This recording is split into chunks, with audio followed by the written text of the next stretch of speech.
Muy buen día a todos los amigos de la contratación estatal. El día de hoy queremos acompañarlos nuevamente a través de nuestras redes sociales con un tema del mayor interés para todos los operadores de la contratación pública, que es el introducido por la reciente reforma de la Ley 1882 de 2018, relacionado justamente con la subsanabilidad de las ofertas. Entonces, entremos en materia y veamos cuáles son los principales retos y las principales modificaciones que desde nuestra experiencia hemos encontrado hasta el momento.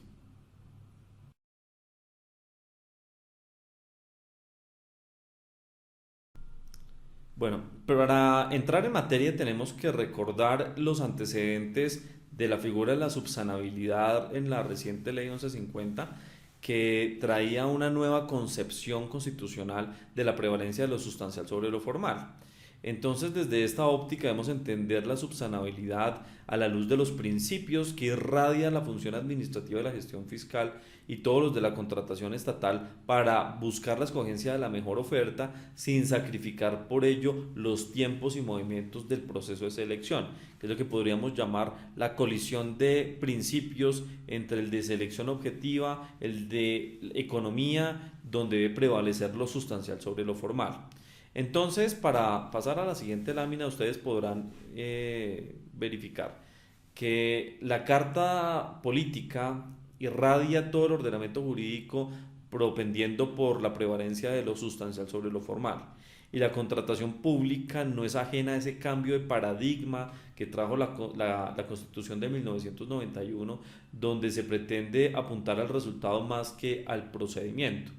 De ahí que si entendemos que la constitución política justamente tiene como propósito materializar esos principios de la función administrativa, entre los cuales está el de transparencia, el de igualdad, entre otros, pues claramente vamos a entender que la idea de un proceso de selección es escoger la mejor oferta y no al mejor oferente, sino al oferente que con unos mínimos habilitantes de pasa no pasa pueda brindar las mejores condiciones de selección, y por esa razón lo que pretende la ley es justamente evitar que se rechacen buenas ofertas por aspectos meramente formales o documentales, en que por error muchas empresas y muchas buenas empresas se terminan quedando por fuera de los procesos competitivos de la compra pública. De ahí a que encontremos, como lo pueden ver en pantalla, una evolución histórica de cómo ha sido interpretada la jurisprudencia del Consejo de Estado, en la que ha materializado el tema de la subsanabilidad de la siguiente manera. Recordemos primero que en un primer momento el Consejo de Estado consideraba que la subsanabilidad era un derecho de la entidad y no era un derecho del proponente, y en consecuencia era la entidad la que tenía la facultad de otorgar o no esa posibilidad de subsanar. No obstante, ese concepto del Consejo de Estado fue reevaluado en posterior jurisprudencia de la sección tercera del Consejo de Estado, en la que se cambió el chip y se comenzó a entender la subsanabilidad como un derecho del proponente, más no como un derecho de la entidad. Bajo ese entendido,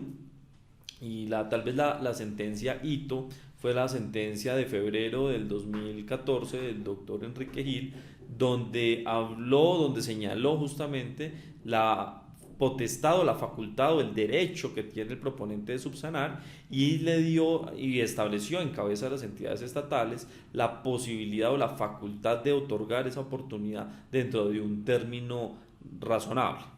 No obstante lo anterior, esta sentencia generó, en mi opinión, algunas malas interpretaciones que llevaron a la postre a que muchos operadores jurídicos interpretaran de manera equivocada, en mi sentir, que la subsanabilidad era un derecho del proponente hasta la adjudicación, cuando realmente ese término hasta la adjudicación era un término en que la entidad podía ejercitar su facultad de otorgar la oportunidad para subsanar, pero no de ninguna manera quería significar la norma, que era que el proponente podía tomarse todo ese término para presentar los documentos que desde el comienzo debió haber presentado. Por esa misma razón, el mismo magistrado, el doctor Gil, junto con otra sentencia del doctor Zambrano, del mismo día, curiosamente, en noviembre del mismo año, 2014, expidieron dos sentencias en las que se vendría a aclarar ese aspecto y en la que se vendría a precisar que el término de subsanabilidad iba a ser dentro del que otorgara la entidad, antes de la adjudicación siempre, pero dentro del término que otorgara la entidad, que el proponente podía ejercitar su derecho de subsanar. Claro, la jurisprudencia aclaró que este término debía ser un término razonable para subsanar, pero en todo caso, digamos que se generó la confusión porque en ese mismo año, producto de toda esta interpretación normativa, se expidió la circular 13 de Colombia Compra Eficiente, que transcribió lo dicho en el artículo del normativo y generó la interpretación también de que la subsanabilidad de los proponentes era hasta la adjudicación. Por esa razón, digamos que la jurisprudencia vino a aclarar que en efecto es un derecho del proponente subsanar que se debe ejercitar dentro del término perentorio y preclusivo que le fijara la entidad. Vamos a ver que ahora con la ley 1882 eso cambió, pero por ahora es importante tener claro este antecedente. Entonces, la jurisprudencia de la misma manera pues comenzó a hacer precisiones en materia de subsanabilidad. Podemos concluir lo que la normativa ha señalado de manera general en términos de subsanabilidad. ¿Qué es subsanable? La ausencia de requisitos o la falta de documentos referentes al proponente o a la futura contratación. Esto es demasiado importante porque permite precisar o acotar el alcance de la subsanabilidad. La subsanabilidad no se debe dar sobre cualquier aspecto o requisito de la oferta del proponente, sino solamente sobre la ausencia de requisitos, es decir, no presenté el documento, lo puedo presentar y de entrada esto ya me comienza a aclarar muchos problemas prácticos de la subsanabilidad, o la falta de requisitos, es decir, que he presentado el documento, con el mismo no cumplo el requisito que se me está requiriendo, motivo por el cual podría presentar otros documentos para complementar esa información. Referidos al proponente, fíjense, se refiere a las condiciones del pasa no pasa o de la futura contratación, aquellos que soportan el contenido de la oferta, como por ejemplo un manual de usuario o cualquier otro aspecto que vendría a ser soporte de la oferta que no otorgue puntaje. Entonces fíjense ustedes que pueden evidenciar que no es subsanable. No es subsanable en consecuencia todos aquellos aspectos que se refieran a la oferta entendida como aquellos aspectos que otorgan puntaje. Entonces no otorgan puntaje los aspectos de experiencia, capacidad jurídica, los criterios financieros y de organización. Mientras que, y todos los que soportan el contenido de la oferta, pero todos los que otorguen puntaje, vale decir, dependiendo de la modalidad del precio, la calidad, la ponderación de precio y calidad, etcétera, pues definitivamente no podrán ser subsanables. Lo que vamos a aclarar más adelante en tratándose de la aclaración, que es una figura diferente a la subsanabilidad. Pero en principio no se pueden subsanar, no se pueden corregir, no se pueden enmendar, no se pueden aportar, no se pueden ajustar de manera que pueda afectar, digamos, la igualdad de las ofertas. Tampoco se puede subsanar la capacidad jurídica, y lo ha dicho el Consejo de Estado en la sentencia que ven en pantalla, donde señaló que la capacidad jurídica es insubsanable, y esto se refiere a la condición habilitante de la capacidad jurídica, más no a los soportes o con los contenidos de la prueba que lo sustenten. Entonces, cuando se refiere a la capacidad jurídica, se refiere a que el objeto social de la persona jurídica no le permita celebrar el contrato, más no se refiere, por ejemplo, a las facultades del representante legal, donde en la sentencia que ven también en pantalla, la doctora Rudestela Correa aclaró con precisión la diferencia entre la capacidad jurídica de la persona jurídica versus las facultades del representante legal, que se refieren únicamente a un fenómeno de representación legal, más no de capacidad jurídica, que se podría subsanar incluso de manera posterior al cierre, sobre lo cual digamos que la normativa ahora trae una regulación puntual que ya vamos a precisar. Y adicionalmente, digamos que tampoco se pueden subsanar condiciones ocurridas con posterioridad al cierre, aun cuando la ley 1882 lo señala expresamente. En mi sentir, y siempre lo he dicho en distintos foros y artículos que he escrito sobre el particular, en mi opinión siempre ha sido claro que cualquier condición que se generara de manera posterior a la presentación de ofertas claramente no podía entenderse como subsanación de la misma, sino como una modificación a su condición habilitante que evidentemente vulneraría los principios de la contratación estatal. Pero la ley reciente acaba de dejarlo mucho más claro y en consecuencia no tendría ninguna modificación en ese sentido desde mi opinión ese aspecto. Ahora, en materia de subsanabilidad, ¿qué se encuentra prohibido? se encuentra prohibido justamente enlistar los requisitos que son subsanables o los que no son subsanables, porque claramente la ley ya definió claramente qué requisitos se subsanan y cuáles no, así como tampoco podría de manera subrepticia, vía causales de rechazo, tratar de esconder la prohibición de subsanar determinados requisitos, porque esa causal de rechazo se entendería por no escrita a las voces del artículo 24 numeral quinto de la ley 80. Tampoco es posible sobre lo relativo a mejorar la oferta sobre pretexto de subsanar. Entonces, si yo voy a hacer una subsanación de requisitos de experiencia no, y el máximo de certificaciones eran 10, no quiere decir ello que yo puedo subsanar con 11. Lo que tengo es que excluir una certificación e incluir una nueva certificación que me avale ese requisito habilitante siempre que no otorgue puntaje. Pero no podría yo, sobre texto de subsanar, añadir o complementar requisitos adicionales, sino que tendría que reemplazarlos cumpliendo con el tope del pliego, que son 10 certificaciones para mi ejemplo, cumplir el requisito que me está exigiendo el pliego de condiciones. Y claro que se pueden modificar las certificaciones, eso de ninguna manera constituiría modificación de la oferta, porque estamos hablando de los requisitos habilitantes. Y obviamente si estamos hablando en materia de RUP, pues lo entendería yo en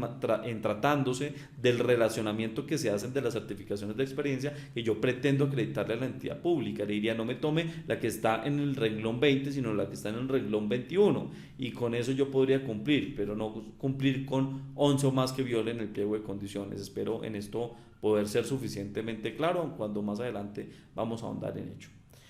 Entonces la pregunta que nos tenemos que hacer es, para determinar si un requisito es subsanable o no, es ¿otorga puntaje? Si la respuesta es sí, definitivamente el requisito no puede ser subsanable, no puede ser corregible, enmendable, ni se puede aportar con posterioridad al cierre. Pero si el requisito no otorga puntaje,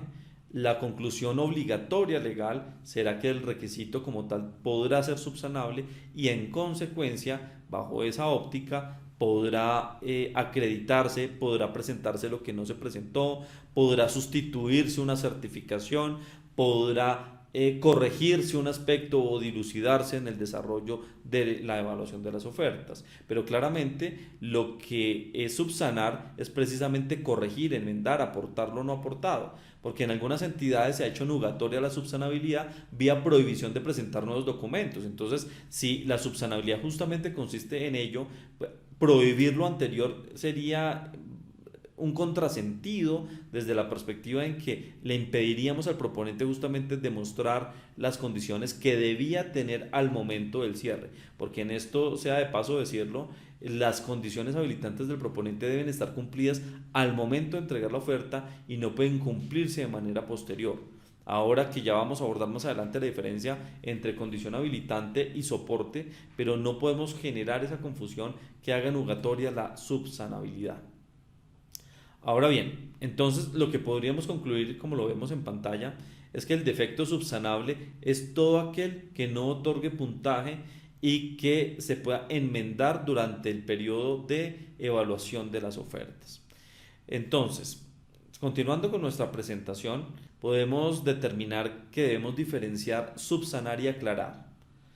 Subsanar, como ya lo dijimos, es enmendar, corregir, aportar, cumplir lo no cumplido. Por el contrario, aclarar es que sobre lo que ya se tiene de la oferta se puede dilucidar, como su nombre lo dice, se puede aclarar, se puede vislumbrar un aspecto que pudiera resultar ambiguo o oscuro. Por ejemplo, en los requisitos, como ya lo mencionamos, de experiencia, yo podría aportar incluso equipo de trabajo o reemplazar un miembro del equipo de trabajo siempre que no otorgue puntaje. Mientras que, por ejemplo, en condiciones de calidad o de precio, yo no podría aportar documentos o cumplir requisitos que me otorguen puntaje que no haya presentado al momento de la oferta. Y esto es demasiado importante, porque si yo sí presenté, por ejemplo, la propuesta económica, pero tengo la duda sobre si incluyó o no incluyó el IVA, por decir algo, pues claramente yo podría, vía aclaración, no subsanación, sino aclaración, que el proponente, sin modificarme el formulario económico, me aclare si tiene o no el IVA incluido, ¿cierto? Claro, esto habrá que ver el caso particular y concreto si el pliego de condiciones contempla, por ejemplo, la regla de que en caso de no discriminarlos se entiendan incluidos los impuestos, caso en el cual deberá aplicarse la regla. Pero en caso de que no,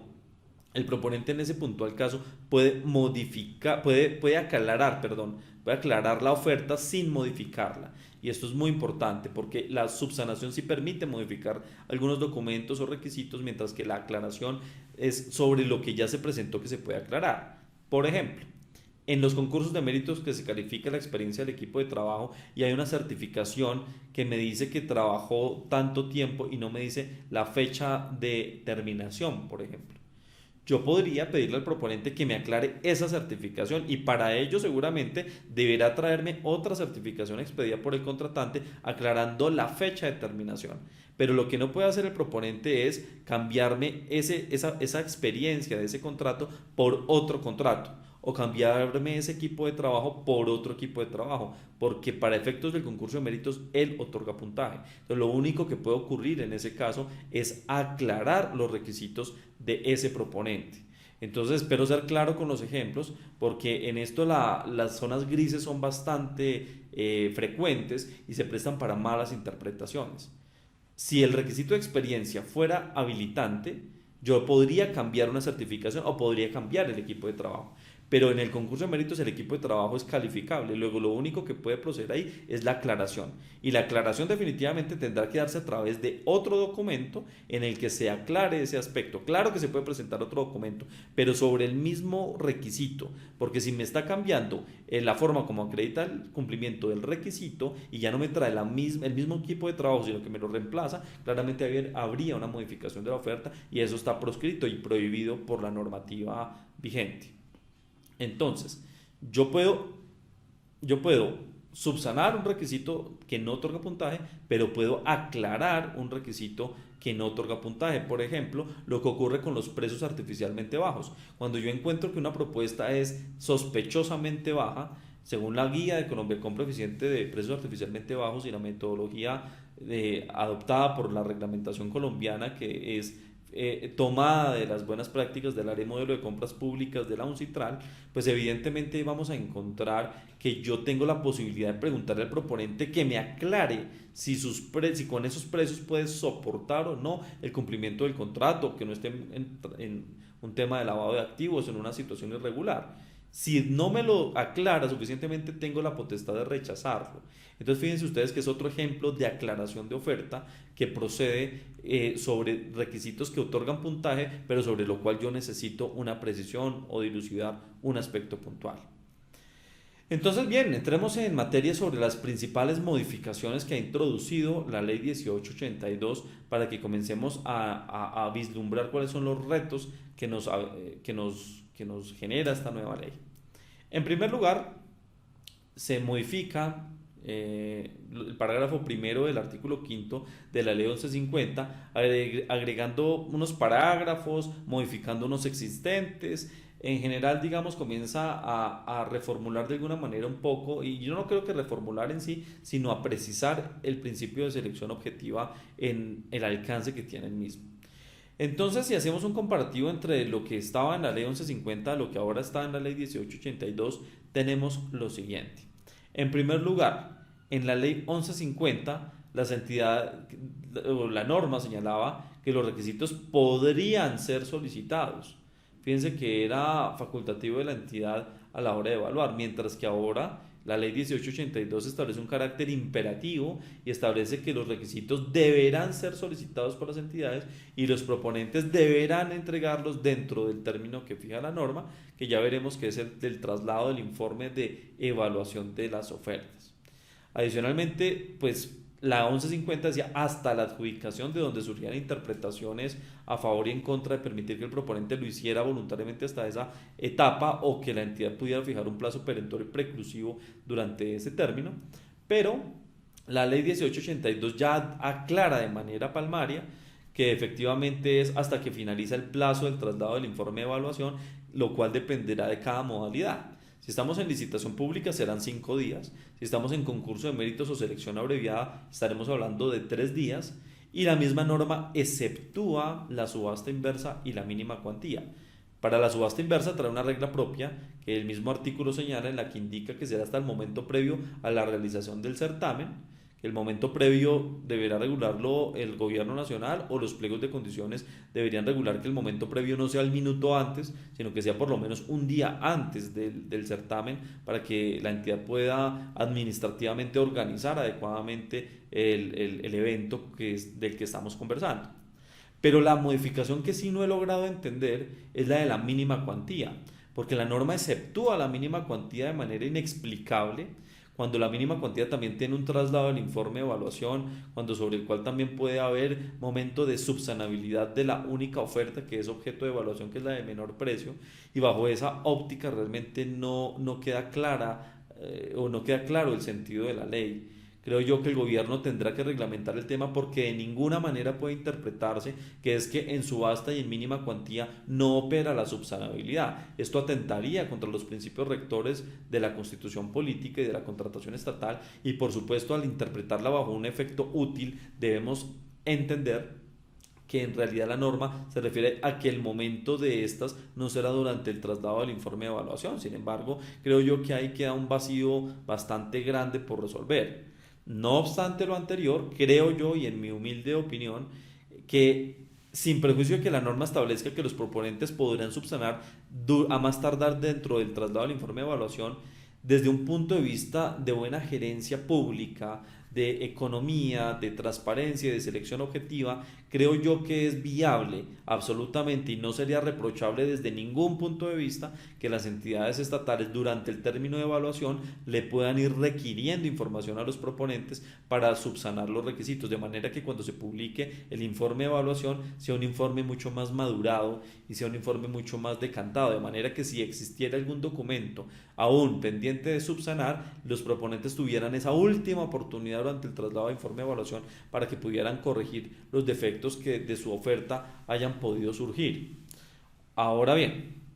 la consecuencia pues en la 1150 era que dependía del criterio de la entidad si la subsanabilidad era hasta una etapa o hasta la adjudicación, mientras que ya en la ley 1882 queda clarísimo que el proponente que no subsane dentro del término de evaluación será rechazado de manera definitiva. Sobre esto es importante aclarar en la casuística qué ocurriría si, como pasa usualmente en nuestros procesos de selección, al comité asesor y evaluador se le escapa pedirle al proponente un requisito subsanable,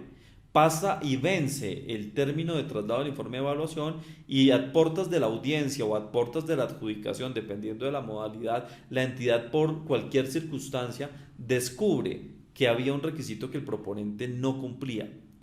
No faltarán las tesis absurdas de quienes digan que en este caso hay que rechazar al proponente porque el requisito no lo cumplía y la etapa de subsanabilidad venció, caso en el cual claramente la interpretación sería arbitraria y contraria a los principios y postulados de la ley y de la Constitución. Pero, de otra parte, también es importante señalar que la misma jurisprudencia del Consejo de Estado ha indicado que cuando a un proponente se le pretermite su derecho de subsanar, si este no le es otorgado antes de la adjudicación, la entidad podrá, el requisito se entenderá subsanado por Ministerio de la Ley, que es lo que yo he denominado en algunos artículos la subsanabilidad automática. Es decir, el Consejo de Estado ha indicado con absoluta claridad que si no se le otorga al proponente la oportunidad de subsanar, se entiende el requisito subsanado por Ministerio de la Ley. Entonces la pregunta será, bueno, los operadores jurídicos de la contratación que quieren hacer bien su compra, ¿cómo deberían actuar o cómo deberían tratar esa circunstancia en que, vencido el término de traslado del informe de evaluación, descubren que hay un requisito que no ha sido subsanado adecuadamente? Pues bien, el artículo 49 de la ley 80 permite el saneamiento de vicios de procedimiento. Y bajo esa óptica, una forma de sanear el procedimiento es otorgarle al proponente a quien se le pretermitió la posibilidad de subsanar ese requisito, que lo haga, así sea inclusive después del vencimiento del plazo de evaluación, que claramente será un remedio de una situación irregular, porque lo regular sería que el comité hiciera adecuadamente su ejercicio evaluador. Pero si se llegara a presentar esa situación, la solución de ninguna manera es rechazar al proponente ni subsanarlo automáticamente en la medida de las posibilidades, sino que para evitar que subsane automáticamente un requisito con el que no está cumpliendo, se le sanee el procedimiento otorgándole la facultad en un plazo razonable antes de la adjudicación para que el proponente al que no se le dio la oportunidad pueda subsanarlo de manera adecuada y la administración pueda hacer una adjudicación sana y una adjudicación en franca lid. Creo que es la mejor salida que se puede otorgar para el caso en que se llegue a presentar ese evento particular. Ahora bien, tenemos que, pues evidentemente, la ley 1882 incorpora la imposibilidad de acreditar con fines de subsanación circunstancias ocurridas con posterioridad al cierre. Creo que esto en sí no es una novedad, creo que la ley 1150 y la interpretación del Consejo de Estado iban en el mismo sentido. Sin embargo, me parece muy importante y aplaudo que la ley 1882 lo haya incluido, porque realmente las interpretaciones subjetivas que había de algunos operadores jurídicos en este sentido eran bastante complicadas de manejar en la práctica y se prestaba para arbitrariedades. Entonces, bajo esa óptica, creo yo que la ley ha tenido un acierto fundamental en establecer con absoluta claridad que el hecho de acreditar un soporte, una prueba, un sustento probatorio de una condición habilitante que debía estar cumplida al momento del cierre es distinto a que se cumpla la condición con posterioridad al cierre. En esto pues tendremos que interpretar que tanto la circular 12 como la circular 13 y todas aquellas de Colombia Compra que traían una línea distinta en permitir que, por ejemplo, se acreditara la firmeza del RUP de manera posterior al cierre o que se permitiera la subsanabilidad hasta la adjudicación, pues respecto de ellas habrá que entender que ha operado el decaimiento del acto administrativo y bajo esa óptica tendremos que dar aplicación estricta a la ley 1882. Justamente en relación con la oportunidad, es importante precisar que en la ley 1150 el Consejo de Estado ha indicado con claridad que debe otorgarse un término razonable al proponente. Sin embargo, ahora la ley lo fija de manera perentoria y preclusiva en el término de traslado del informe de evaluación, motivo por el cual ya será este el término que va a respetarse en los procesos de selección. Ahora bien, yo he venido sosteniendo en distintos escenarios durante la 1150 que se podían dar varias oportunidades para subsanar al proponente y que el término de subsanabilidad podría ser prorrogado. Todo lo anterior ya no podría suceder debido a que la normativa prevé un término perentorio y preclusivo y no da oportunidad para que se pueda extender ese plazo de manera posterior. Ahora bien, ¿qué ocurriría en el caso en el que una entidad, por ejemplo, determine que quiere hacer una subsanación previa durante el término de evaluación? Pues podría proceder lo que recomendamos anteriormente en este video y es hacerlo en desarrollo de los principios de buena administración, de selección objetiva y de transparencia, y esto no atentaría para nada con la norma de la ley 1882 en mi opinión. Entonces,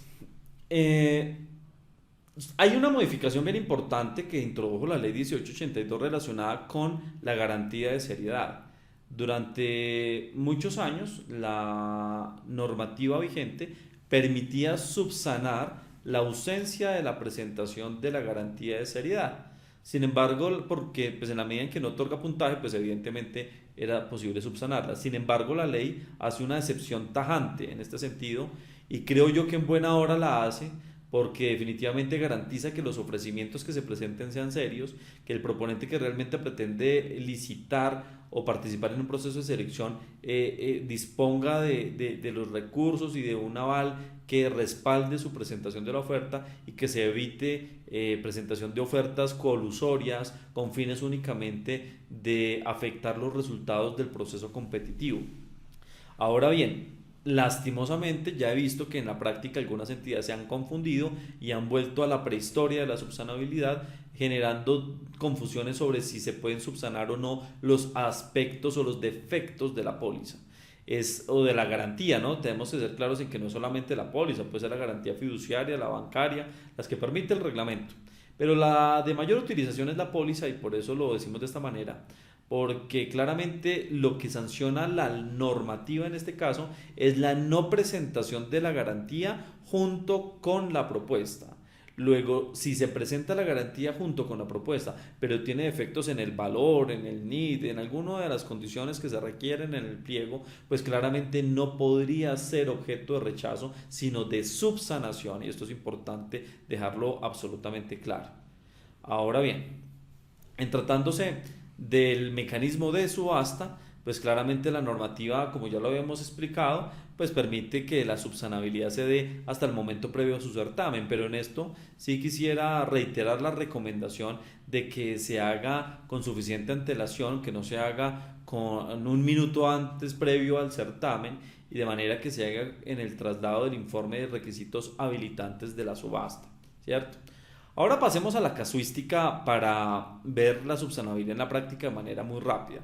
Por ejemplo, en materia de RUP, ¿qué está vigente? ¿Qué se puede subsanar en temas de RUP? Yo puedo subsanar, presentar el RUP, puede que no lo haya presentado con la oferta, pero si yo presento un RUP impreso con fecha posterior al cierre, debe demostrarme que la inscripción, ojo con lo que estoy diciendo, la inscripción, no la renovación, la inscripción debía estar en firme al momento del cierre del proceso. Ahí perfectamente estaría demostrada que la condición habilitante estaba cumplida al momento del cierre, pero que el soporte se entregó de manera posterior. Ahora, ¿la renovación del RUP debe estar en firme antes del cierre? La respuesta es no. Y sobre eso los quiero invitar a leer un boletín de contratación que vamos a sacar en próximos días, donde aclaramos nuevamente, con fundamento en otros boletines que hemos expedido con anterioridad, la diferencia entre renovación, inscripción y actualización. La renovación por expreso mandato del decreto 1082 establece que siempre que se solicite dentro de los primeros 5 días hábiles de abril, se mantendrán los efectos del RUP, motivo por el cual la renovación no requiere que esté en firme al momento del cierre del proceso. Y la actualización de la información. La actualización de la información debe estar en firme al momento del cierre del proceso a efectos de valorar la información que allí reposa en el RUP. Pero si por cualquier motivo la información de actualización de la información no quedó en firme al momento del cierre, no es causal de rechazo, sino que la entidad deberá evaluar con base en la información que reposa allí. Claramente habrá que ver, por ejemplo, si pidieron estados financieros de un año o del otro, pues si cumple o no cumple ese requisito, eso ya será otro problema diferente a resolver. Pero lo que yo recomiendo a portas de la renovación del registro mercantil que viene en próximos días y de la Cámara de Comercio, del RUP, perdón, pues evidentemente habrá que valorar que la exigencia de los requisitos tienda a permitir la mayor participación de proponentes y que no discrimine a los que ya, digamos, actualizaron su información y la renovaron, sino ni mucho menos en dejar por fuera a los que están dentro del periodo legal para hacerlo. ¿Qué ocurre con las muestras? Yo soy enemigo de que se pidan muestras en los procesos de selección, pero en caso de que una entidad decidiera pedir muestras en el mismo, estas podrían ser objeto de subsanación por parte de las entidades estatales y no podría ser causal de rechazo. Tampoco podría hacerlo el equipo de trabajo. La guía de aspectos corporativos permite evaluar equipo de trabajo en algunos procesos de selección. Luego no es óbice para que los equipos de trabajo del pasa o no pasa, del cumple o no cumple, puedan ser subsanados. No obstante lo anterior, si el equipo da puntaje, pues claramente allí no podría proceder la subsanabilidad, sino la aclaración de requisitos. Ahora, ¿qué ocurre si un equipo de trabajo o una experiencia adicional del proponente que da puntaje en el concurso de méritos otorga, cumple, digamos, no cumple, perdón, los requisitos mínimos habilitantes, pero con los que dejó para calificar sí cumpliría el requisito mínimo? Pues lo lógico es que la entidad eche mano de los requisitos con los que podría sumar puntos para que el proponente cumpla su mínimo de pasa o no pasa y evidentemente le afecte los puntos descontando los que ha presentado para oferta, porque es absurdo presentar, como ya lo he visto en la práctica, un informe de evaluación que diga que no cumple la experiencia pero que tiene el total de puntos en este factor. Sería ridículo y sería absurdo. Lo lógico es que el pliego deje eso súper claro en las condiciones de verificación y evaluación, de manera que si los requisitos del proponente no le alcanzan para cumplir los mínimos porque los metió para calificar, pues se descuenten de los de calificación siempre que sean los mismos para que pueda cumplir la experiencia mínima y pueda seguir participando en el proceso aun cuando vaya a tener un menor puntaje. En relación con la ficha técnica en la subasta, creo yo que este es un tema muy polémico. En mi humilde opinión, la ficha técnica no da puntaje. El objetivo de la subasta es que concursen muchos participantes, que realmente haya puja, que haya competencia. Y pues si la ficha técnica no da puntaje, en mi opinión, la ficha técnica podría ser subsanada, podría incluso modificarse la marca, el equipo, la referencia, para siempre que el proponente manifieste cumplir con ellos los requisitos que establece el pliego, porque finalmente la oferta económica va a cambiar en el certamen de subasta. Luego es absurdo decir que hay una modificación de la oferta, dado que finalmente la oferta económica va a cambiar a lo largo del proceso competitivo. Y finalmente lo que le interesa a la entidad es que participen muchos competidores que cumplan las condiciones técnicas mínimas previstas por la entidad, de manera que para mí simplemente sería el retiro de una condición que tal vez no cumplía el proponente. Y el origen de la oferta. El origen de la oferta, al otorgar puntaje, claramente no podría ser subsanable, sino solamente aclarable en los términos en que ya hemos venido explicando en esta presentación, ¿cierto? ¿Qué ocurre con la existencia de representación legal? Lo recomendable es que las entidades estatales redacten los requisitos de manera que eviten que se puedan generar interpretaciones. Por ejemplo, la existencia de representación legal, su certificado, expedido dentro de los 30 días anteriores al cierre, me genera el problema que si me lo traen con posterioridad al cierre, no va a ser anterior al cierre. Cuando lo importante no es que la fecha de expedición del documento sea X o Y, sino que la condición habilitante esté cumplida al momento del cierre de manera previa. Entonces, fíjense ustedes que la redacción afortunada de ese documento, por lo menos la que yo sugiero, es que sea un certificado de existencia de representación legal no mayor a 30 días al cierre del proceso. Y eso me da una gabela de para atrás y para adelante que permite que si el proponente por X o Y motivo no lo trajo o lo trajo mal y me trae el certificado de existencia de representación legal, yo pueda evaluar su capacidad jurídica. Máxime que el certificado deja la trazabilidad de cuál era su situación al momento del cierre jurídica, de manera que claramente no podría haber ahí una modificación y en caso de que la hubiera no se podría tener en cuenta, que haría la trazabilidad. Ahora, sobre la firma de la oferta, ya hay jurisprudencia del Consejo de Estado que ha indicado con claridad que la firma de la oferta, siempre que existan otros actos inequívocos en que había una voluntad directa y reflexivamente encaminada del proponente a participar en el proceso de selección, pues no tendría ni siquiera que subsanarse la firma de esos documentos o formularios que se entienden claramente suscritos por el representante legal cuando los acompaña con su oferta. Y finalmente, pues el precio de un ítem cuando otorga o no otorga puntaje, yo recomiendo siempre a las entidades regular los hierros usuales de los proponentes, toda vez que los formularios económicos la mayoría de las veces no son subsanables porque dan puntaje y por esa misma medida esos errores aritméticos que no son solo en sumas multiplicaciones, sino que también a veces hay errores en la descripción del ítem, en la unidad de medida, en otras condiciones del formulario económico pueden hacer que muchas ofertas buenas se queden por fuera del proceso. Entonces, bajo esa óptica, creo yo que el pliego debe reglar con claridad la forma en que va a evaluar esos requisitos de manera que pueda hacer corrección oficiosa por parte de la administración y que el proponente asuma las consecuencias de los ajustes que tenga que realizar la entidad. Bueno, pues ya con esto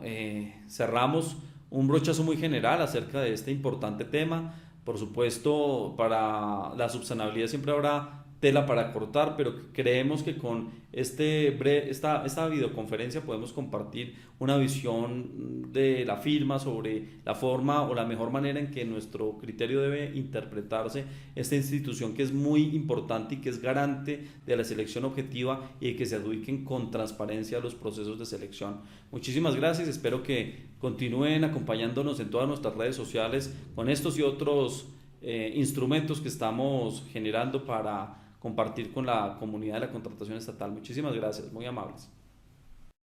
Conozca más información y actualícese en las últimas reformas legales en contratación pública en el Seminario de Actualización Ley 1882 Información sobre fechas, ciudades, descuentos y agenda en www.beltrampardo.com/seminario ley 1882 o síganos en nuestras redes sociales y no se deje confundir. Invita y organiza Beltrán Pardo Abogados y Asociados.